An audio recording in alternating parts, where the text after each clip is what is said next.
আজকে এমন একটা রেসিপি করে দেখাবো যেটা খেলে সারাদিন মুখে এর স্বাদ লেগে থাকবে ইনশাআল্লাহ। আশা করি প্রতিদিনের মতো আমার আজকের ভিডিওটা আপনাদের কাছে খুব বেশি ভালো লাগবে। ভালো লাগলে অবশ্যই একটা লাইক দিয়ে ভিডিওটা কন্টিনিউ করবেন। আর চ্যানেলে নতুন হয়ে থাকলে অবশ্যই চ্যানেলটা সাবস্ক্রাইব করে আমার পাশেই থাকবেন। এই রেসিপির জন্য প্রথমেই আমরা একটা ব্যাটার করে নিব। তার জন্য এখানে আমি 3 কাপ ময়দা নিয়ে নিচ্ছি। আচ্ছা, এখানে আমি মিডিয়াম সাইজের 2টা ডিম নিয়ে নিলাম। এখন আমি চিনি দিয়ে দিচ্ছি 1/3 কাপের চেয়েও কিছুটা কম, মানে 1/4 কাপের মতো। আপনারা চাইলে কিন্তু আপনাদের টেস্ট অনুযায়ী বাড়ি কমিয়ে নিতে পারবেন। এখানে আমি ইস্ট দিয়ে দিলাম 1 টেবিল চামচ। আর এখন ভালো করে এগুলোকে কিন্তু একটু ডলে ডলে মিশিয়ে নিতে হবে। আচ্ছা, যখন দেখবেন ভালো করে মিশানো হয়ে গেছে, তারপর এখানে আমি তেল দিয়ে দিচ্ছি 3 টেবিল চামচ। অর্থাৎ 3 কাপের জন্য আমি 3 টেবিল চামচ নিয়েছি, 1 কাপের জন্য 1 টেবিল চামচই কিন্তু যথেষ্ট। লবণ দিয়ে দিচ্ছি 1/4 টিস্পুন করে 2 বার। এখন এগুলোকেও আলতো হাতে ভালো করে মিশিয়ে নিতে হবে। এখানে আমি গুঁড়ো দুধ ইউজ করব 2 টেবিল চামচের মতো। আচ্ছা, এখানে আমি যেহেতু পানি দিয়ে এই ব্যাটারটা গুলিয়ে নিব, তার জন্য কিন্তু গুঁড়ো দুধটা ব্যবহার করার প্রয়োজন পড়েছে। আপনারা যদি পানির পরিবর্তে লিকুইড দুধ দিয়ে ব্যাটারটা গুলিয়ে নেন, তাহলে কিন্তু এই গুঁড়ো দুধটা দেওয়ার কোনোই প্রয়োজন পড়বে না। কথা বলতে বলতে আমি ব্যাটারটা গুলিয়ে নিলাম। এটাকে একটা ঢাকনা দিয়ে ঢেকে দিলাম। আমি কিছুটা চিকেন সসেস নিয়ে নিয়েছি, এগুলোকে ছোট ছোট করে কেটে নিব। পুরো 1 কাপ হয়েছে, এটাকে একটা সাইডে রেখে দিব। এখন চুলায় একটা প্যান বসিয়ে দিলাম, দিয়ে দিচ্ছি 3 টেবিল চামচ রান্নার তেল। এখন পেঁয়াজগুলোকে দিয়ে একটু ভেজে নিতে হবে 2 মিনিট। এই যে দেখুন, ভাজা হয়ে যাওয়ার পর আমি সসেসগুলো দিয়ে দিলাম। আর আপনারা যদি চিকেন ব্যবহার করেন, তাহলে পেঁয়াজ দেওয়ার আগে চিকেনগুলোকে ভেজে নেবেন, তারপর পেঁয়াজ দিবেন। আচ্ছা, এগুলোকেও 2 মিনিট ভেজে নিয়ে এখন একটা সার্ভিং বোলের মধ্যে উঠিয়ে নিচ্ছি। সবগুলো উঠিয়ে নেওয়ার পর এখানে আমি মেয়োনিজ ইউজ করবো 1/2 কাপের মতো।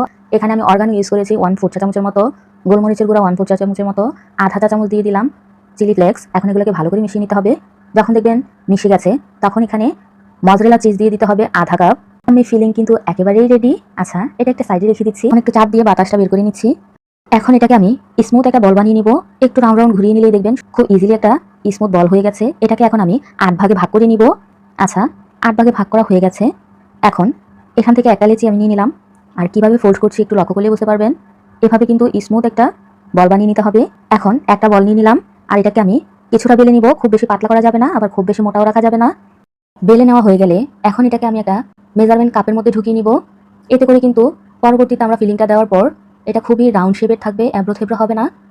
ভিতরে আগে থেকে তৈরি করে রাখা পুরটা দিয়ে দিবেন, তারপর সাইড থেকে টেনে এনে একটু ভালো করে সিল করে নেবেন। অবশ্যই মেকশিওর হতে হবে কোথাও ফাঁকা থেকে গেছে কিনা, না হয় কিন্তু আমরা যখন তেলে ছাড়বো ভিতরে কিন্তু তেল প্রবেশ করে যাবে। এই জিনিসটা একটু ভালো করে লক্ষ্য করে তারপর সিল করে নেবেন। এদিকে দেখুন, আমি একটা বোলের মধ্যে একটা ডিম নিয়ে নিলাম, 1/4 চা চামচ দিয়ে দিলাম গোলমরিচের গুঁড়া, 1/4 চা চামচ লবণ দিয়ে ভালো করে ফেটিয়ে নিব।